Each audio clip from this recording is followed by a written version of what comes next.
I'm going to give you my quarterback, tight end, and defense rankings all for this week. Starting off quarterback, we know if you have Josh Allen, Jalen Hurts, Lamar Jackson, you start them. There's nothing really to discuss. All three of these quarterbacks have crazy rushing upside. And in the case of Lamar Jackson, while he was definitely lower in these rankings last week, this week it's going to be a much better matchup, not going up against the Kansas City Chiefs defense and instead going up against the Raiders, where you have a crazy high implied team total. I mean, right now with Lamar Jackson, if you actually look at his underdog pick'em, he's currently at higher, lower 217.5 passing yards, but higher, lower 51.5 rushing yards.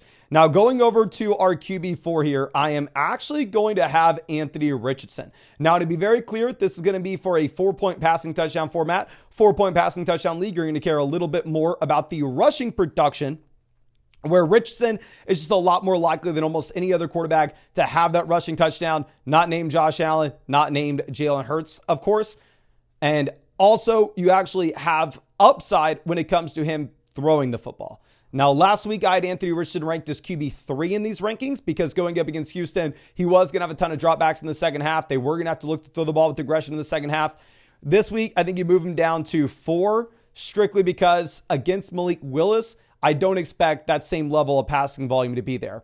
Now, at a 6-point passing touchdown format, I would actually put Patrick Mahomes ahead of Anthony Richardson. With Mahomes, his underdog pick'em's at higher, lower 272.5 passing yards. But obviously, the rushing production's only higher, lower 20.5 rushing yards. Mahomes not going to have the same type of rushing upside as A-Rich. The passing volume should be dramatically higher. It's a game against Cincinnati that I would hope that Higgins is going to play, so maybe it had a better shot to turn into a shootout. Because right now, sports books are saying that you actually only have like an implied team total of 21 points for the Cincinnati Bengals. Now, dropping down to our next tier. Very similar story. If this was a 4-point passing touchdown format, I'm going to go Kyler Murray over CJ Stroud. 6-point passing touchdown league, give me Stroud over Kyler. If you're looking at Kyler Murray, I know he was very, very disappointing in week 1, but I am all in on Kyler week 2. I am all in on this Cardinals offense. This game has an over-under of over 50 points. You look at Kyler Murray, his higher, lower on Underdog Fantasy is at 35.5 rushing yards, 231.5 passing yards. So to be honest with you, I think you could actually move Kyler up inside the same tier as A-Rich and Patrick Mahomes. And you can kind of say the same thing with CJ Stroud. With CJ Stroud this week in particular, going up against the Chicago Bears, my main concern is, while you have a baseline level of floor for Stroud, for us to see that 4 passing touchdown performance, for us to see 350 plus passing yards, which I think 100% CJ Stroud has as his ceiling, you need to go up against a team that can score the ball. Right now, Chicago is most likely not going to have Rome Odunze. We don't know if Chicago is going to have Keenan Allen. Caleb Williams had 93 passing yards last week, so I'm a little bit concerned that Stroud's not going to be in a situation where he is forced to throw the ball with aggression. But if he was, obviously he would be higher. And I do want to reiterate, I think Stroud's going to have more passing touchdowns than Kyler. So if you're playing in a 6-point passing touchdown format, you could flip Stroud and Kyler. Now, dropping down to our next tier, we are going to have Jaden Daniels and Joe Burrow. If you look at what Daniels did last week in a game that they were not in at all, and Jaden Daniels looked very bad, he was still phenomenal in fantasy. The reason for this is the rushing production. If you go over to Underdog Fantasy at the moment, Jaden Daniels is higher, lower 52.5 rushing yards. It does look like a very comfortable spot where you can project out Jaden Daniels to consistently be inside the top 3 quarterbacks in the NFL when it comes to his rushing production in general. Now, I think maybe he's a little less likely to have that rushing touchdown than Anthony Richardson, just based off size. I also think that maybe we are looking at a player with a smaller sample than the other elite level rushers, such as Hurts, Lamar, A-Rich. I mean, I don't want to call Kyler an elite level rusher, but someone that's going to pick up a ton of rushing production as well. So Daniels definitely can work himself up. I wouldn't be surprised next week if we do have Jaden Daniels inside that same tier with Kyler Murray, CJ Stroud. It is a good matchup going up against the Giants. Going over to Joe Burrow, it's extremely difficult to know what to expect in Cincinnati. Everybody is spazzing, saying, oh, Burrow's done. We already talked about, there's that like Instagram reel that I saw that's gone viral where people are looking at Joe Burrow picking up his water bottle funny, picking it up like this and saying, oh my gosh, the guy can't even hold a water bottle. His wrist is toast. I don't know. I think Burrow's going to be a lot better going into the future. We always see Cincinnati start slow. This is something that we've dealt with the entire time Zach Taylor's been there. You had the offseason drama of Jamar Chase. You have no T. Higgins early on. So I think Burrow's going to be much better going into the future. If you look at projections on Underdog, though, they would say that Joe Burrow should be behind some of these other quarterbacks in these rankings. Right now, you actually have Burrow only at 229 passing yards for his high or lower. Whereas if you look at Jared Goff is at 268.5. Now, obviously, Burrow has a little more rushing upside than Jared Goff does, but not a ton. And if you're looking at Jared Goff, you have an implied team total of 29 points going up against the Tampa Bay Buccaneers. Now, I know everybody's going to say, oh, this Bucs offense was phenomenal last week. The same thing's going to happen this week. I don't know about that. You have the Lions as 7-point favorites. I think the Lions are still going to be a team that could for sure look to run the ball if they want to. Going and looking at Brock Purdy, he's higher or lower, 237.5 passing yards. I think you just have the passing touchdown upside here going up against Minnesota. I mean, Purdy didn't have any passing touchdowns last week against the Jets. Didn't really need to. I do think Purdy is going to be much better going forward in fantasy based off the weapons, giving him a little more time with Brandon Ayuk and a better matchup than this Jets defense was. Our next quarterback will be Dak Prescott. The passing volume looked very weird with Dak Prescott this past week against Cleveland. Didn't really look like a real football game, but this week, Dak Prescott going up against the New Orleans Saints. Hopefully it's a little bit closer. You have Dak higher, lower, 253.5 passing yards. And then Justin Fields at 13. With Fields, he didn't show the same type of rushing upside in week 1 that he did during his time in Chicago. I still think that Justin Fields could be an elite rusher at the quarterback position. I still think that Justin Fields is a very bad real-life quarterback.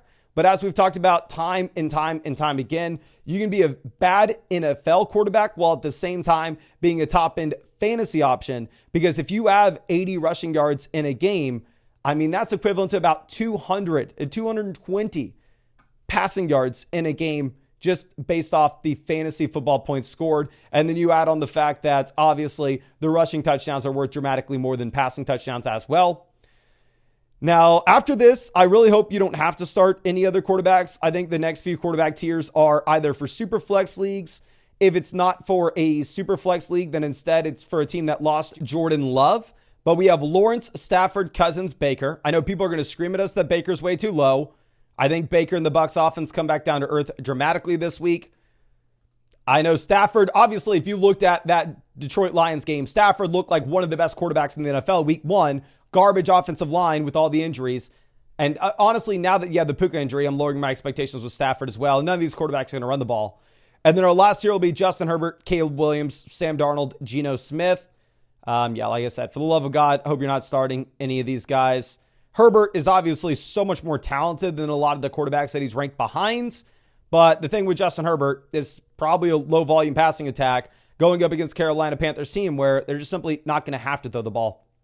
I will say my favorite pick'em on all these quarterbacks this week will be for Joe Burrow to have more than 229.5 passing yards against Kansas City Chiefs.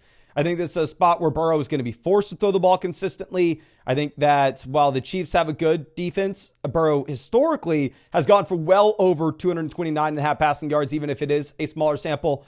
But if you wanted to check out any of those pick'ems for any of these quarterbacks, you can find those over there on Underdog Fantasy with a link in the description, the link in the comment section. If you use code FLOCK, you're going to get a 50% deposit bonus up to $1,000. Plus, you're going to be getting a free team review through flockfantasy.com and a CeeDee Lamb special pick'em, more than less than half a total yard for the Dallas Cowboys game. But let's move over to our next little list. Let's go over to tight ends. Sam Laporta, Trey McBride, tight end 1, tight end 2. Laporta, based off week 1, it showed me no reason to move him any lower than where we had him previously. It should be a very high-scoring offense going up against Tampa. Right now, you have an applied team total of 29 points. I want all my Lions. Trey McBride, great matchup going up against the Rams. A very high total in this game. McBride, the underlying usage was phenomenal week 1. Next here will be Travis Kelce, Kyle Pitts. I still think that Kelce is a top tight end in fantasy. I'm definitely going to be more concerned with Travis Kelce than I am someone like Sam Laporta with disappointing week 1 performances. The reason is Kelce turns 35 this year. Sam Laporta going into year 2, right? I wouldn't be super surprised if Travis Kelce is now some cultural icon. There's so much crap going on that football's maybe a little bit lower on his list of life priorities. And you're 35. We should see some natural regression. I don't know if we're just ranking Kyle Pitts too high because he scored the touchdown week 1. But, I mean, if Kyle Pitts is going to be used much better in this offense this year than how he was years ago, like you compare what happened last year with Jonnu Smith and the snap rate of Kyle Pitts is already playing more snaps than he's pretty much ever played. And I think this offense is going to be better this week for the Atlanta Falcons going up against Philly. I'm fine putting Pitts here. Dropping down to our next tier, we're going to go George Kittle at 5. Kittle, obviously, super boom bust tight ends. I don't know if you want CMC playing or if you don't. I'd imagine you don't want CMC playing for Kittle. If you think he would have a little bit of a larger role in this offense, closer to the line of scrimmage. Mark Andrews at 6. Obviously, Andrews was extremely disappointing.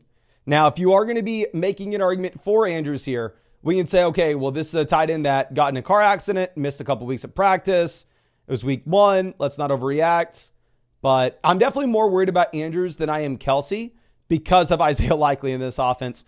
And then Brock Bowers at 7. I mean, in the case of Brock Bowers, this is a tight end that came out, led his team in targets week 1. Now, with that being said, it should be a garbage offense in a very tough matchup going up against Baltimore Ravens. So I'm very much worried about the touchdown upside Bowers has. Then Evan Ingram, Isaiah Likely at 8 and 9. Evan Ingram, garbage week. I mean, if you look at what Ingram did week 1, he straight up lost people matchups who started him. Likely did the exact opposite. I would like to just see a little more of a sample size with Isaiah Likely, though. Let's see what the split is between Likely and Andrews in week 2. And if Likely does continue to go out and dominate, I'll be very quick to then at that point move him ahead of Evan Ingram and move him up inside the Kittle, Andrews, Bowers tier. But we have the large sample of Evan Ingram last year going through and being at the very top of the NFL in targets and receptions at the tight end position. We have a 1 week sample of Evan Ingram being super disappointing. So I'm going to give Evan Ingram the benefit of the doubt. Looking at their respective underdog pick'ems, Evan Ingram is higher, lower, 41.5 receiving yards. Isaiah Likely is higher, lower, 35.5 receiving yards. Now, Dallas Goedert will be our next player. I mean, if you are looking at Dallas Goedert here, not a super exciting upside play, right? I mean, you're in Philly at the absolute best. You're the 5th option behind A.J. Brown, Devonta Smith, Saquon Barkley, Jalen Hurts running the football, and then Dallas Goedert. So not super, super exciting, but it is an offense that's going to score a bunch of points. You're just hoping he falls into the end zone. With Taysom Hill at 11, same thing here. You're just kind of hoping that Taysom Hill falls into the end zone.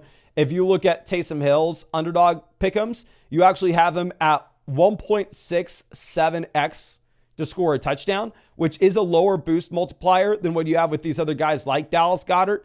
So I think Taysom's a little more likely to score a touchdown than the other tight ends in this range. But at the same time, he's not going to have the same target volume. So I think maybe you like Taysom a little bit more in the non-PPR format where we are just chasing touchdowns than in a full PPR league where you want the receiving volume. Pat Freiermuth, Dalton Schultz as our next 2 guys.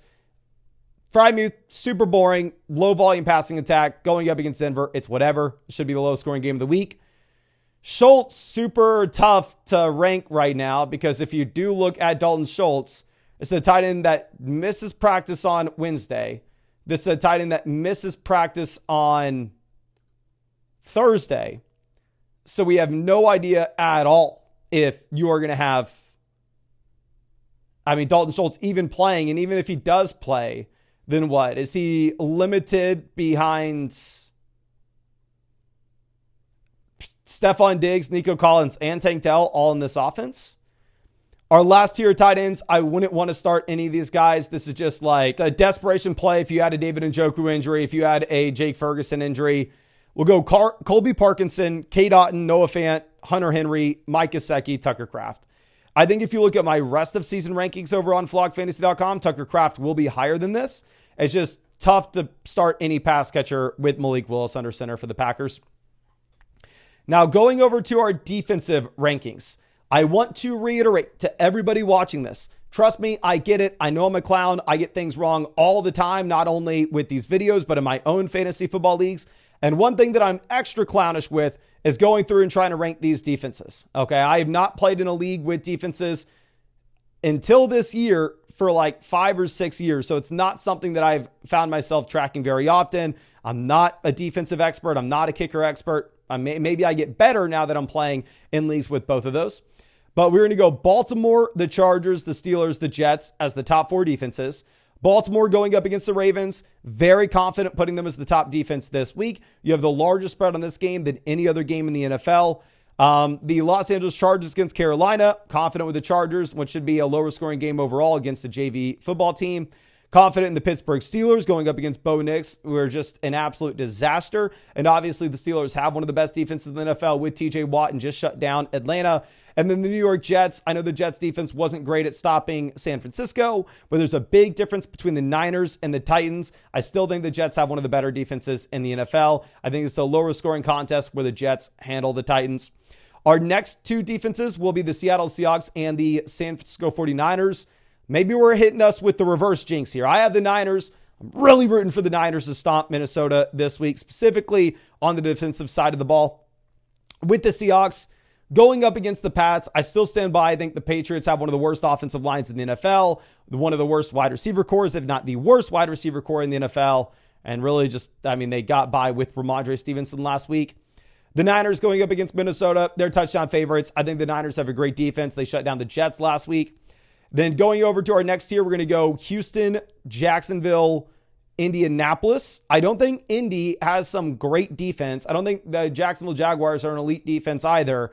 But this is just the matchup tier. Looking at the Texans going up against Caleb, the Jags going up against Watson, the Colts going up against Malik Willis. Well, the Dallas Cowboys at 10. I think Dallas is a much better defense than some of the other guys in this tier, but maybe they have a little bit of a tougher matchup going up against a tough, I don't want to say a tough, but a hot New Orleans Saints offense. I will say there is a touchdown spread in this game, though, and I do think the Dallas Cowboys handle business. The Commanders will be our next defense. Obviously, the Commanders just got absolutely stomped here, but they're going up against the Giants, so this is definitely a winnable game, and Daniel Jones has more passing touchdowns to the opposing defense than to his own team since his new contract. The Cleveland Browns, I think they have a great defense. They disappointed in week 1 going up against the Jacksonville Jaguars, maybe a lower scoring contest overall. The Eagles going up against Cousins, who right now looks like he's very limited on mobility. The Denver Broncos going up against the Steelers. I think that you could very easily see a Justin Fields meltdown.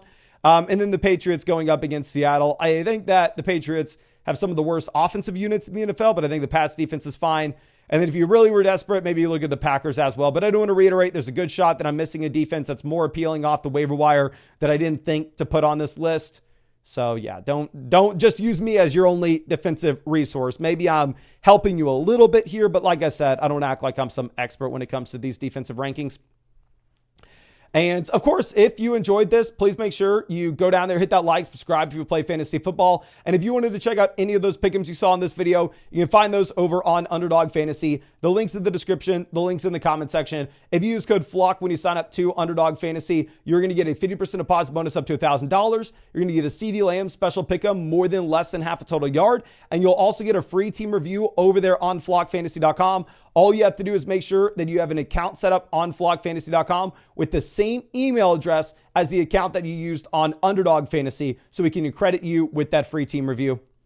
But thank you again. Really do appreciate you. Really hope you have a great day, and really hope we get to see you out in a live stream. I can break down your team later tonight.